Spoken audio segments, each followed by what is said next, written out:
Hi dear students, so in this particular video we are going to start one of the very important session for all the NEET and JEE aspirant. So basically हम करने क्या वाले हैं कि आज से मैं एक लेक्चर सीरीज स्टार्ट करने जा रहा हूँ, book reading session kind of thing. और इसमें जो भी एनसीईआरटी की बुक है, एनसीईआरटी की बुक, ये पूरी की पूरी बुक मैं आपको पढ़ाने वाला हूँ 11th प्लस 12th दोनों की। देखिए पहले हम समझते हैं कि ये चीज़ आपके लिए ज़रूरी क्यों है, why we are starting with this one. तो number one reason you can understand कि अगर आप नीट या जेई का एग्ज़ाम देखो तो अगर आपको अपने बेसिक्स क्लियर करने हैं तो एनसीईआरटी से अच्छा कोई ऑप्शन नहीं है ना। Everybody will recommend you to read NCERT book. तो एनसीईआरटी बुक पढ़ना मस्ट है सभी स्टूडेंट्स के लिए जो कि जेई और नीट का एग्ज़ाम दे रहे हैं। और जो लोग नीट का एग्ज़ाम दे रहे हैं वो लोगों के लिए तो कंपलसरी है, क्योंकि एनसीईआरटी से बाहर आपसे कुछ पूछा नहीं जाता। अगर आप एनसीईआरटी पे फोकस करेंगे तो you will be able to top the exam, तो आप टॉप कर सकते हो। ठीक है। तो नीट के लिए जो भी एस्पिरेंट है वो please make sure that you all are studying NCERT book. But the problem with student is that कि बुक पढ़ने में इंटरेस्ट है नहीं, है ना। है ना, हम आजकल बहुत ही इजी लाइफ जीना चाहते हैं। We want to watch something, so we use our mobile phone and just visit on Google, Instagram, Facebook, कहीं भी जाते हैं और वो सब यूट्यूब पे भी इनफैक्ट वी सर्च दैट, और फिर हमको अगर कुछ चाहिए तो नॉलेज हम वहाँ से ले लेंगे, है ना। अगर कहीं भी हम सपोज़ मुझे अगर कोई कैलकुलेशन करना है मैथ्स का, तो मुझे नहीं आता वो कैलकुलेशन कैसे करना है, तो what I can do, I will just scan. And आजकल तो गूगल वगैरह पे भी स्कैन करोगे आप तो आप उसके सोल्यूशन मिल जाएंगे। In fact some apps are there, तो वो आपको उसके सोल्यूशन दे देंगे। तो our life has become very very easy nowadays. अगर हमको किसी भी चीज़ की ज़रूरत है, हमको इंटरटेनमेंट चाहिए, तो हम यूट्यूब देख लेंगे, इंस्टाग्राम पे रील्स देख लेंगे, है ना। तो ये सब चीज़ें हो गई हैं, तो लाइफ हमारी बहुत ज़्यादा ईजी हो गई है and because of this we have lost the connection with the books. But please remember कि जो बुक से जिस स्पीड से आप पढ़ सकते हो, जिस अच्छे तरीके से आप समझ सकते हो कंसेप्ट को, वो चीज़ शायद आपको इंटरनेट पे नहीं हो पाएगा। वो सब चीज़ें बहुत ही मुश्किल हो पाता है। इनफैक्ट अगर आप खुद से बुक लेके पढ़ने की कोशिश करोगे तो शायद वो ज़्यादा बेटर होगा। इनफैक्ट अगर आप खुद मेरे भी वीडियोस देखोगे, बट अगर मैं इस चीज़ को आपका कनेक्शन बुक के साथ कराना चाहूँ तो I will try to make this all chapters you know very interesting. मैं आपको अच्छे अच्छे एग्जांपल्स देने की कोशिश करूंगा ताकि आपका कनेक्शन बिल्ड हो और आपको समझ में आए कि ये बुक मेरे लिए कितनी ज़्यादा इंपॉर्टेंट है अगर मुझे कोई भी एंट्रेंस एग्जाम क्रैक करना है। जब आप मोबाइल से देख के किसी चीज़ को पढ़ते हो और आप जब ऑफलाइन पढ़ते हो तो वो भी चीज़ में डिफरेंस है। तो मैं रिकमेंड करूँगा आप बुक को पढ़िए। अगर इनफैक्ट आपको मेरे भी वीडियोस नहीं देखने हैं तो नॉट एन इशू। जब आप बुक में जो चीज़ कहीं भी नहीं समझ में आए उसके लिए आप मेरे वीडियोस देख सकते हो। Otherwise I always say to everybody कि आप टेक्स्ट बुक से पढ़ने की कोशिश कीजिए ज़्यादा से ज़्यादा, बिकॉज मोबाइल में डिस्ट्रैक्शन बहुत ज़्यादा है और एंड उससे बहुत ज़्यादा प्रॉब्लम हो सकती है ना। हमारा मन नहीं लगता है क्योंकि जिस टाइम आप पढ़ाई कर रहे हो हमको ऐसा लगता है कि to be very honest, even मेरे साथ भी ऐसा होता है कि अगर मैं पढ़ रहा हूँ, अगर बीच में किसी का मैसेज आ जाए तो फिर चैटिंग शुरू हो जाती है, फिर वो चैटिंग घंटों चलने लगी, इस तरीके से काम होने लगा है ना। फिर किसी का कॉल आ गया, फिर डिस्ट्रैक्ट हो गए। So such kind of distractions are there and this is not only with you but this is with all the people, even with me and even with the most of the people I can say, जो भी हैं, है ना, जो भी पढ़ाई लिखाई कर रहे हैं सबके साथ यही डिस्ट्रैक्शन है। What you can do, you can avoid these all things and you can move to the books. तो आप बुक से पढ़ने की कोशिश कीजिए, this is what I will recommend. तो ये बुक अंडर बुक की रीडिंग जो है ये बहुत ही ज़्यादा इंपॉर्टेंट है। देखिए अगर आप एग्जाम्स को देखेंगे, जो भी नीट जेई के एग्जाम्स हैं, तो जो भी क्वेश्चंस होते हैं वो एक्चुअली कॉन्सेप्ट पे आते हैं। तो जो भी कंसेप्ट आपने पढ़ा हुआ है, अच्छे से समझा हुआ है, उसके बेसिस पे आपको क्वेश्चंस मिलेंगे। ऐसा नहीं है कि क्वेश्चंस रिपीट होगा। हमने अगर previous year question paper solve कर लिए, इसका ये मतलब नहीं है कि same questions are going to repeat in any exam.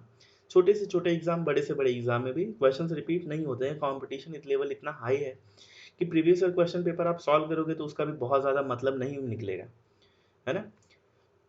But जो चीज़ आपको एग्ज़ाम के लिए प्रिपेयर करती है वो है प्रैक्टिस। तो प्रैक्टिस करने के लिए अब हमको क्वेश्चंस मिलेंगे कहाँ, तो we rely on previous question paper, या फिर कुछ हमको मिल जाते हैं असाइनमेंट्स वगैरह, ये सब चीज़ें, है ना।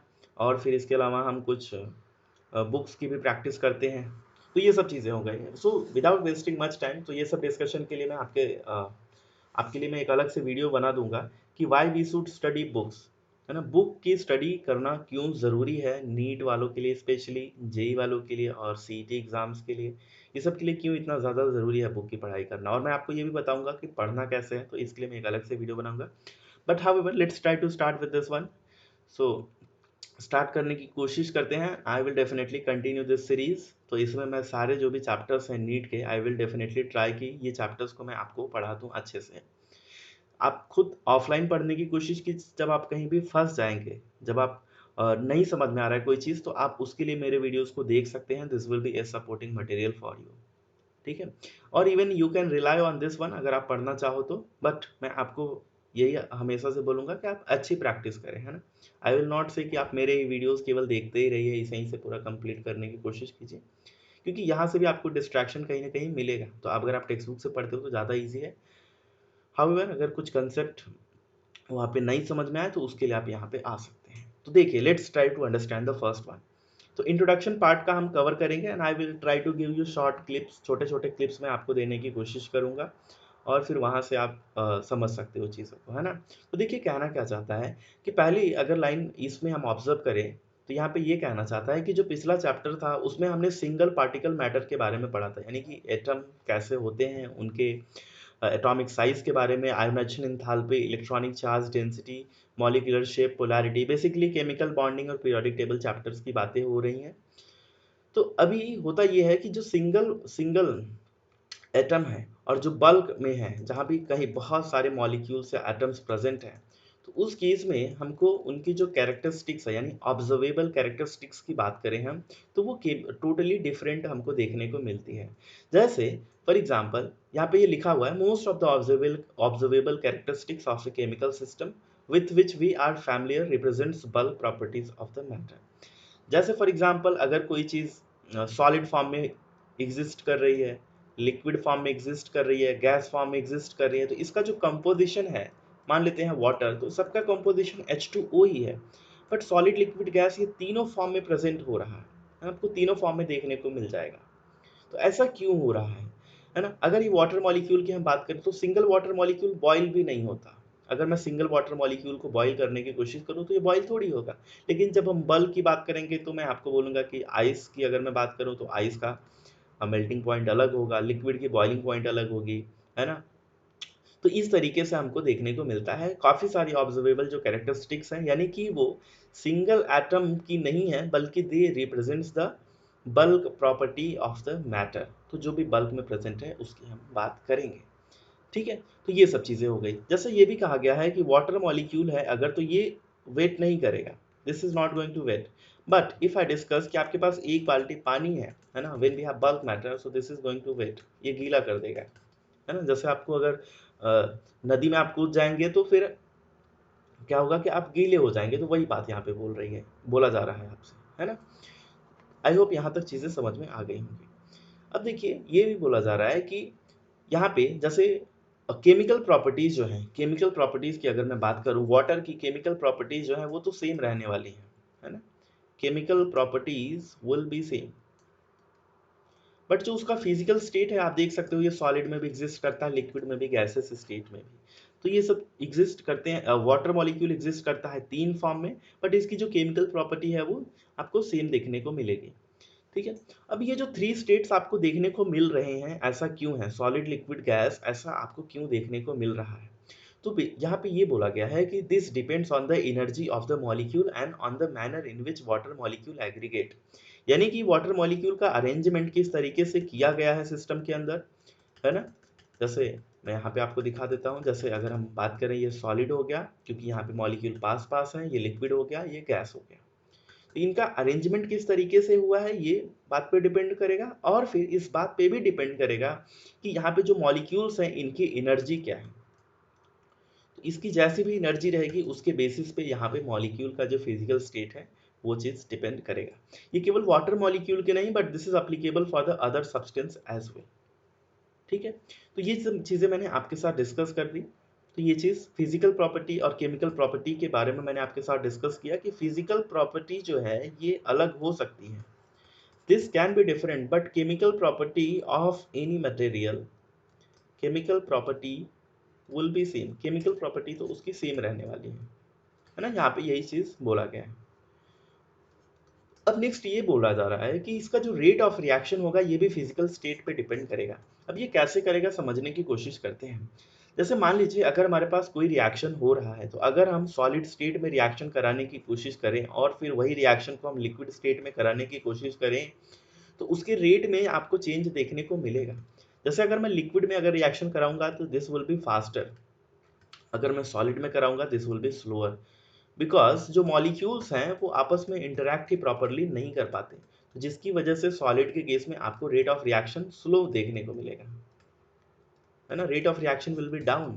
अगर लिक्विड में वही बात करेंगे तो कांटेक्ट बहुत अच्छा है लिक्विड केस में, तो इसकी वजह से rate of reaction will be high. ठीक है, वही गैसेस में अगर हम रिएक्शन कराएंगे तो और भी फास्ट होगा। ठीक है, तो ये सब चीजें हो गई कि यानी कि केमिकल सॉरी, यानी कि अगर रेट ऑफ रिएक्शन की हम बात करें तो वो फिजिकल स्टेट पे डिपेंड करेगा। So this is what they want to say. Next क्या बोला जा रहा है आपसे कि इस चैप्टर में हम क्या चीजें पढ़ने वाले हैं, है ना, what we are going to study in this chapter. तो यहाँ पे आप हम बात करेंगे कि कोई भी हमारे पास मॉलिक्यूल है ना, काफ़ी सारे चैप्टर के डिटेल में हम चलेंगे। नेक्स्ट वीडियो में मैं 5.1 कवर करूंगा, इंटर मॉलिक्यूलर फोर्सेस, सारे मॉलिक्यूलर फोर्सेस को मैं कवर करूंगा। This is just introduction and I just wanted to say कि हमने स्टार्ट किया हुआ है।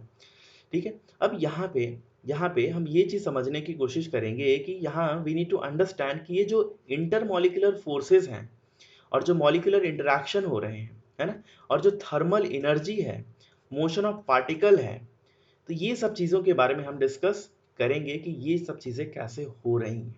यानी कि अगर जैसे सॉलिड स्टेट है ना, सॉलिड से अगर हम लिक्विड में कन्वर्ट हो रहे हैं, लिक्विड से अगर हम गैसेस में कन्वर्ट हो रहे हैं, तो ये जो इनके बीच जो मॉलिक्यूल्स हैं, बेसिकली ये कहा जा रहा है कि इनके बीच जो मॉलिक्यूल्स हैं इसके बारे में हमको स्टडी करना है कि इन दोनों मॉलिक्यूल्स के बीच में कौन कौन से फोर्स ऑफ अट्रैक्शन काम कर रहे हैं।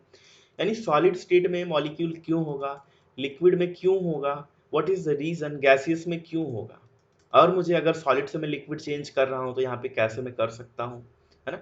ये सब चीज़ों को भी बारे में हम समझने की कोशिश करेंगे कि यानी क्या क्या फोर्सेस यहाँ पे काम करते हैं, है ना, ये सब चीज़ों के बारे में हम समझने की कोशिश करेंगे। सो इस वीडियो के लिए इतना ही, बाकी मैं अगले वीडियो में कवर करने की कोशिश करूंगा इंटरमॉलिक्यूलर फोर्सेस, और इसमें मैं आपके साथ डिस्कस करूंगा कि डाइपोल डाइपोल क्या होता है ना, डाइपोल डाइपोल इंटरेक्शन क्या होता है, डाइपोल आयन इंटरेक्शन क्या होता है, डाइपोल इंड्यूस्ड डाइपोल इंटरेक्शन क्या होता है। इसके अलावा हम बात करेंगे लंडन फोर्सेस के बारे में भी। तो ये चैप्टर सीरीज, ये जो लेक्चर सीरीज है, सॉरी, ये जो लेक्चर सीरीज है ये आपके लिए बहुत ही ज़्यादा हेल्पफुल होने वाली है। तो अगर आप चाहें तो आप चैनल को सब्सक्राइब कर सकते हैं, और फिर यहाँ पे मैं आपके साथ पूरे के पूरे जितने भी चैप्टर हैं 11th प्लस 12th, सारे के सारे चैप्टर्स के जो भी PDF है ना, इसको मैं डिटेल में पढ़ाऊंगा आपको अच्छे से। तो ये चीज़ आपको कहाँ कहाँ काम आएगी मैं बता देता हूँ, नीट, जेई और CET के एग्ज़ाम में स्पेशली, है ना। CET यानी MHT CET की मैं बात कर रहा हूँ, जो भी महाराष्ट्र स्टेट बोर्ड के स्टूडेंट हैं उनके लिए भी ये यूज़फुल होगा। अगर, क्योंकि कुछ स्टूडेंट ऐसे होते हैं जो नीट और CET दोनों का एग्ज़ाम देना चाहते हैं, या CET और जेई दोनों का एग्ज़ाम देना चाहते हैं, तो उन सब स्टूडेंट के लिए ये ज़रूरी है कि वो इसको भी पढ़ें, केवल और केवल वो अपने स्टेट बोर्ड के बुक पे डिपेंड ना रहें। So guys, that's all for today, and thank you so much for watching this video, and if you haven't subscribed this channel so please subscribe this channel। और बाकी बहुत सारी चीज़ें, interesting चीज़ें मैं आपके लिए अब लेके आने वाला हूँ। पहले मेरे पास टाइम बिल्कुल नहीं होता था because of some disturbance and all, so मैं बहुत ज़्यादा बिजी था और I was not able to record a single video, but now definitely I will make some time for you people, and अब मैं यूट्यूब पे एक्टिव आपको दिखूंगा। So that's all for today, and thank you so much for listening.